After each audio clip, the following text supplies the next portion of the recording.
Hey everybody, it's Mike from Reno Propulsion Labs here. Today we're going to be going over a tire swap. There's tons of videos on the internet about this.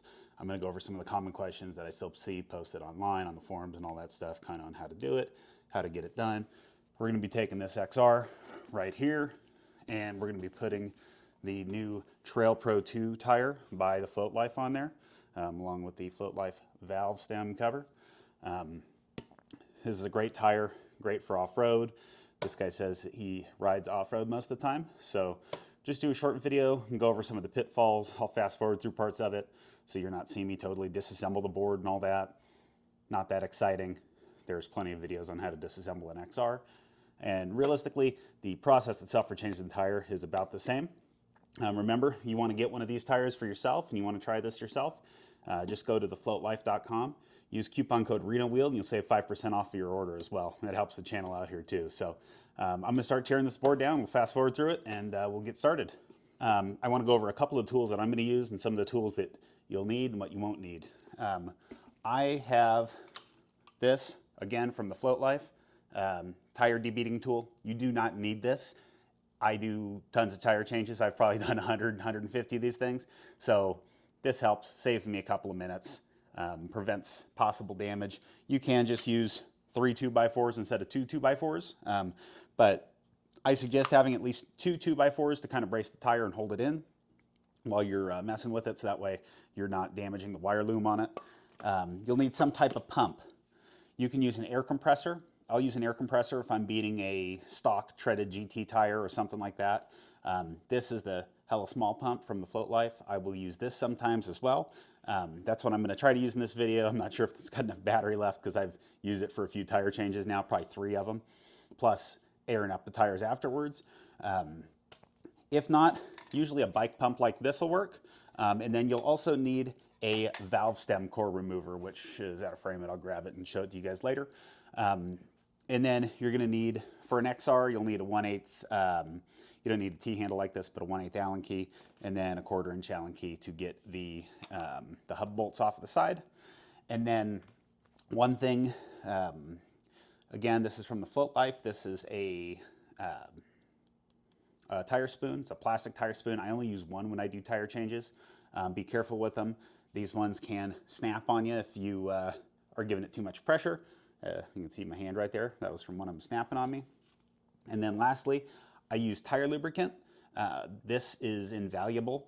This tire lubricant, I don't know the brand name. I got it off Amazon. It comes with a little applicator brush, but Windex or soapy water will work just as well. And then I'm going to be using Stay Afloat by the Float Life. It comes in much smaller containers than this, so you can get one just for one tire change. I've got this big one because, again, I do a lot of tire changes, and I'm actually getting pretty low and need to order another one here soon. So I'm going to start breaking the board down. I'll get fast forward through this part so you guys don't have to watch that whole process, but it should go pretty quick. I'm also using the Onewheel wireless screwdriver. I filled out that survey they did and got 25% off an order of $100 more, so I decided to throw this in there as well. So let's get started pulling this guy apart.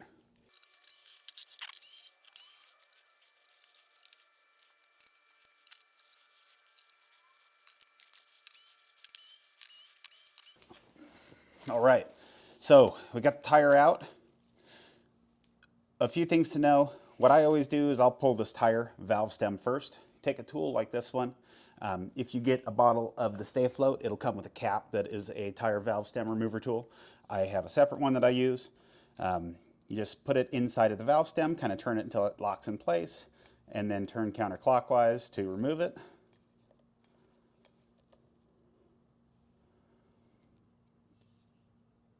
And then that's your valve stem core. I'm going to set that off to the side. Now, I'm going to use this guy here from the Float Life. I'm going to take the tire, I'm going to set it in here. I'm going to slide it up this way, and I'm going to just press firmly down right here to release the tire. It does not take that much pressure to release the tire to get the bead to come off. Another option is to simply take a 2x4, put it right up along the side here, and kick it down with your foot. That's how I started when I first started removing tires. Ever since I got this, this is what I use, but that is an option as well. So I will actually do that here on the opposite side for you, just to show you how that works and how it's done.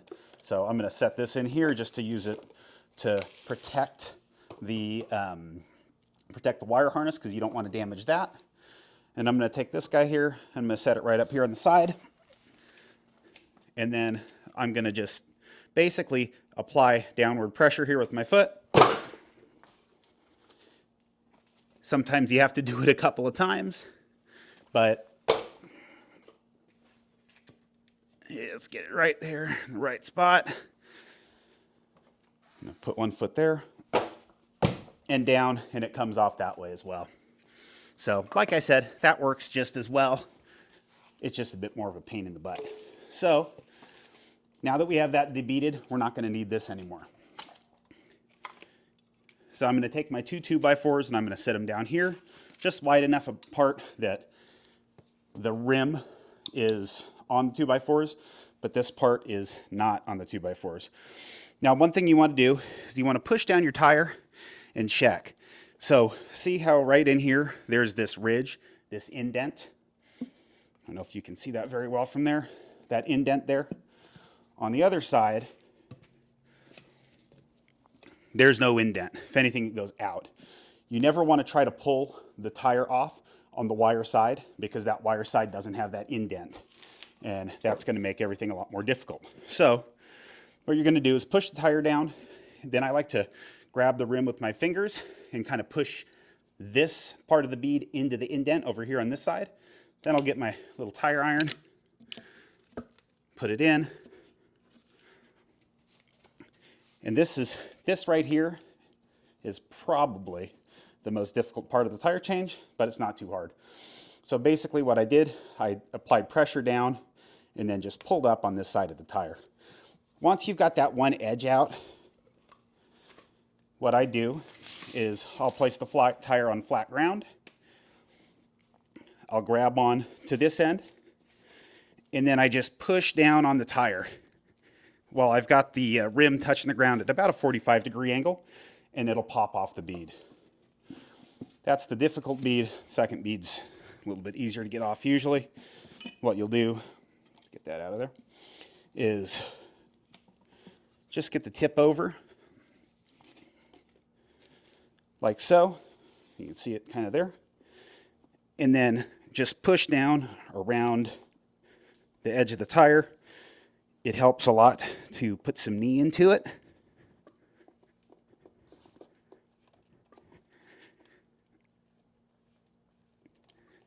Slowly apply pressure, and your tire is going to come right off. Now, I did the big mistake that everybody does. This is a directional tire. I got to make sure that it's facing forward when it goes back on in the right direction. Easiest way to do that is take your board. So I know this is the front of the board. The wheel is going to sit like that because this wire loom here has to match up with this. And I want the tire to go in this direction. So I'm going to set the tire here in the proper orientation, move this back out of the way while I prepare for the next steps. So again, I'm using a bead lubricant, and what I'm going to do is I'm just going to go all the way around the edge with the bead lubricant, just like so. I like to do the exterior and the interior, and if you want to clean your rim, this is the best time to do it. I like to go maybe about an inch or so down the side, because you can kind of see the groove here where the bead's going to rest right back in here. I want to go all the way around that, so that way I've got plenty of lubrication when I'm going back on. And if you apply the right amount of lubrication, these tires will bead at a very low PSI. So we're going to go back in, and I'm going to do the same here on the wheel itself. I'm going to go on this side, I'm going to flip it, I'm going to go on this side, and grab my valve stem cap out of there. And then that's it for the tire lubricant. I got this all off Amazon. If you search for tire change bottle, lubricant bottle, that's where you find it. So we're going to go back on with the tire the same way it went off. We're going to put this back in our little makeshift holder.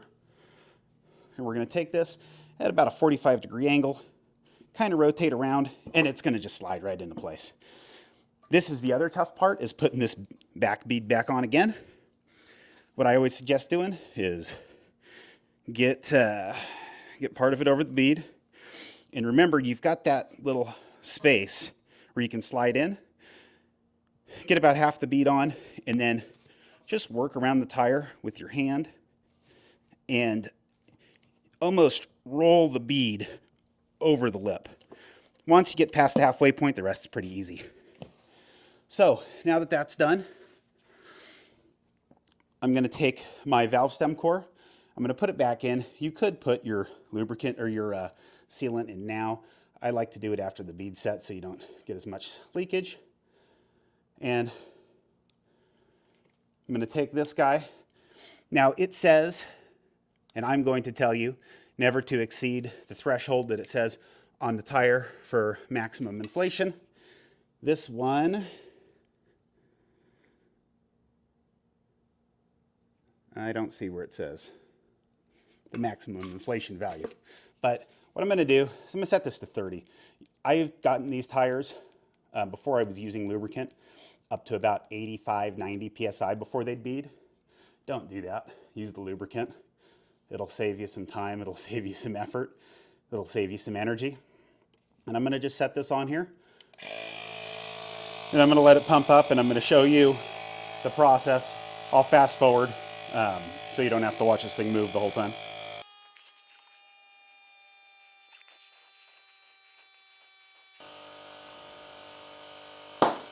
All right, there goes one bead. That's how you can tell the bead's set, because it pops. But we've got 2 beads to set, so we're going to wait for the second one to go. That one's set at right around 6 PSI.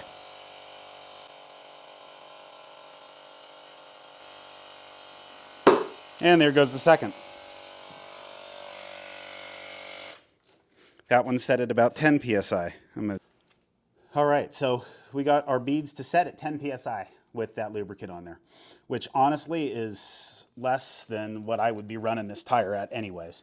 So what I'm going to do next is I'm going to go ahead and remove my valve stem core again. And I'm at about 10 pumps of sealant. I have not measured these, but about 10 pumps usually seems to do the trick. And if you're buying sealant at home, you're going to just get a bottle, and you're going to be able to see exactly how much you're putting in there.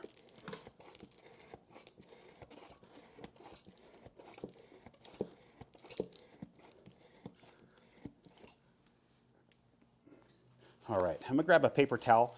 My trick to removing this, which works sometimes and sometimes doesn't work at all, is to grip the end with a paper towel, because when this thing comes out, I've added some pressure to the tire. It's going to want to spray sealant back out at me.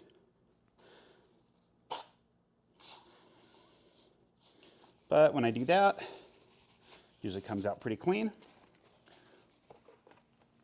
And then we're going to add our valve stem core back in. One thing with this sealant is, once you get it in, you want to spin the tire. I always just wait till I get it back on the wheel, but I'll get the tire going, I'll get it spun up. I do not reinflate the tire until it's back in. Sometimes, not as much on the XRs, but on the GTs and the Pints, especially the mag handles, and these guys don't line up very easily. It's easier just to reinflate the tire once the whole wheel is assembled again. So I'm going to go ahead and just run a paper towel around this real quick. Get some of the dust off of it if I can. Clean up any lubricant that is on the outside of the tire. I'm going to flip it over and do the same on the other side. You will get lubricant leaking out of the sides. That's normal. You shouldn't have any sealant leaking out, of course, because it should be a brand new tire. And now I'm going to reassemble the wheel. So we're going to go ahead and fast forward while I get this thing reassembled, and then I'll just go over some of the final bits and thoughts. And I'm going to kind of give everyone an overview of, if you don't want to spend any money, the easiest way to swap the tire out. You can easily do it with just this and a bike pump, just as easy as I did it with all the extra tools and the lubricant, you know, this, maybe some Windex. That's what I used to use before, just a bottle of Windex to do the lubricant on the seals here. So I'm gonna go ahead and get this thing reassembled and we'll see how it works. Lastly, we're gonna put some Loctite on there to seal it up. Don't use the red Loctite, make sure to use the blue Loctite. That way these things don't come flying off while you're riding.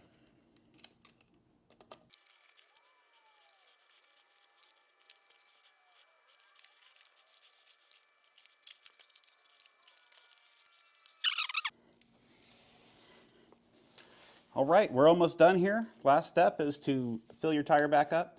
I'm gonna go ahead and set this to 15 PSI. That's what I do on all customer boards. I set their tires at 15, and if they wanna mess with it from there, they can.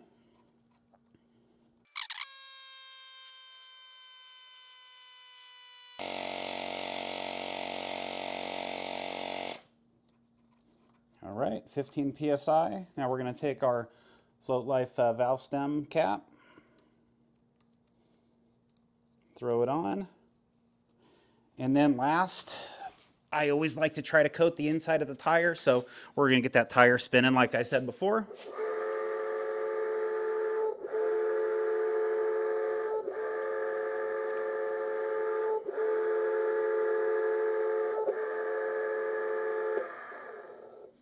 All right, and that's it right there. You got a working Onewheel, you got a new tire on it, and jump on it, make sure everything's good to go, and yeah, it's set. I always make sure to put tire sealant in there, just because if nothing else, it helps to balance your tire out. So I'm gonna hop down here real quick again and kind of give you the rundown on basically the bare minimum you need. You need some type of sealant, whether that's slime, whether that's stay afloat, whether it's armadillos. All of them are good sealants, minus slime. Slime won't do a great job of sealing your tire, but if a customer doesn't want to pay for the stay afloat, I'll always put slime in there anyways, just so they've got something to help balance the inside of that tire. When you got a car, they put little weights on the edges of the wheel, so that way everything's balanced and everything's working right.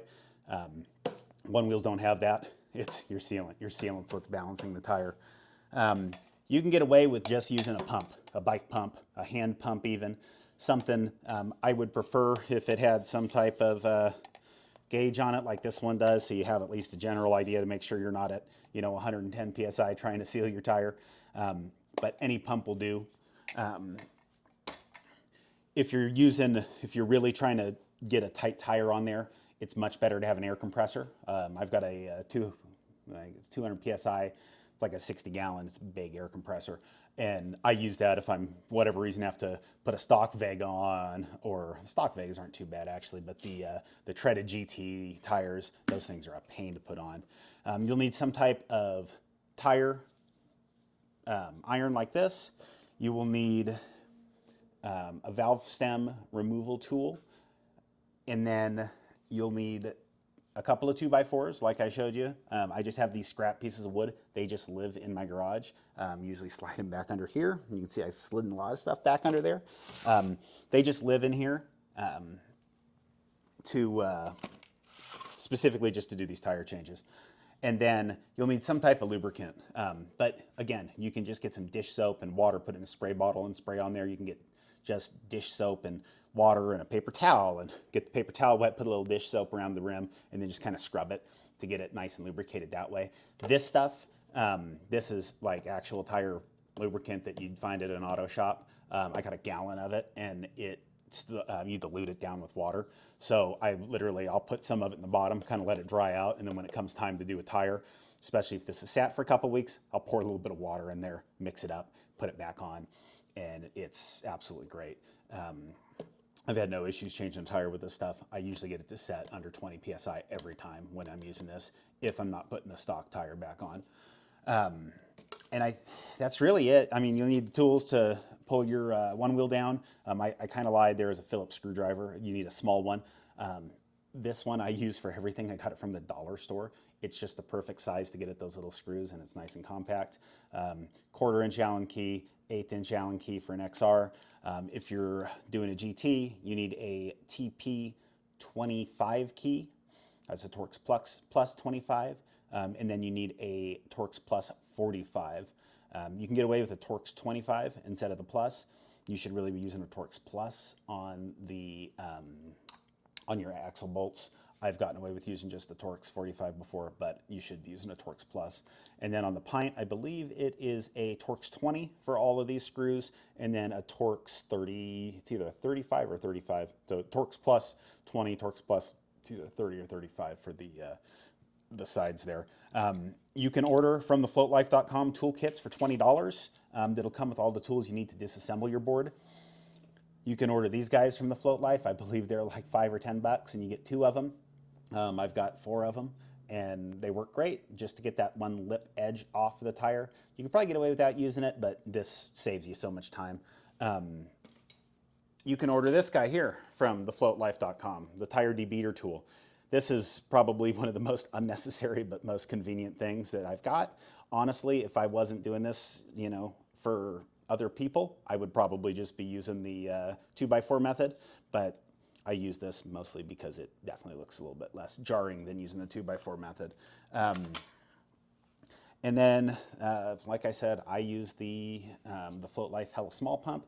This pump's great. I take it with me on rides. I throw it in a backpack. The only complaint that I have about it, and it's pretty minor, is if I put it in my backpack wrong, this button is pretty easy to depress. And sometimes I'm riding down the road and I start to hear a brrrr noise like that. And I'm going, what in the heck is this? And I realize it's this thing going off my backpack. And then again, I've got the little Onewheel mini screwdriver thing, which I want to say is $40 from their website. And honestly, it's a pretty good screwdriver. I'm not a huge fan of going and spending a bunch of money at the Future Motion's website, but it's a solid screwdriver and it charges with USB-C along with this guy. So I can just plug these 2 guys in next to each other and they're always ready to go. Other than that, oh, and then Loctite. You'll need some type of thread locker for these nuts. Ideally, you put thread locker on everything, but most of these come with thread locker on them already, and if there's still thread locker on these guys, it's not that big of a deal. These ones are important, though, because these guys you do not want to come loose while you're riding the board. Other than that, if you have your leftover tire, you can repurpose it. The Float Life sells a clock you can put inside. I've got one up on my wall. I'm not going to show you right now. You watch one of my other videos, you see it. I think that's the only thing I've ever really seen these tires repurposed for. People use them sometimes as obstacles. You can tell this tire actually had a automotive plug put in it at one point, but apparently it was just losing air like crazy, so they gave up on that. Looks like there's a nail or something in the side over here that might have been part of the issue with it, but some people will use these like as obstacles or like cones. They'll paint them orange and put them out at courses, red, white, and blue. I've seen at Shredfest this year. Or you can take it to a tire recycler and give it to them. You'll have to pay them money usually, but they'll recycle the tire for you, or you can just throw it in the corner of your garage. Or if you're doing a tire and you're swapping it out for something new, but the tire's still in pretty good shape, I always hold on to the old ones as spare tires. I'll take them out on group rides sometimes. I'll have a couple extra tires along with this small set of tools. So if somebody does get a flat tire or blows out a sidewall or something like that, we can always throw another tire on. It's tough now with all the different sizes between the pints, the 5-inch hubs, 6-inch hubs, 6.5-inch hubs to make sure you got the right ones all the time. But it's always nice to have a spare floating around just in case you need it. Anyways, that's it for the video. I'll kind of try to go through here and tag all the different parts of the video. I just really wanted to touch bases on when you're removing that tire, the right method to do it. I know Jeff from the Float Life did a video and he kind of goes over it in some detail.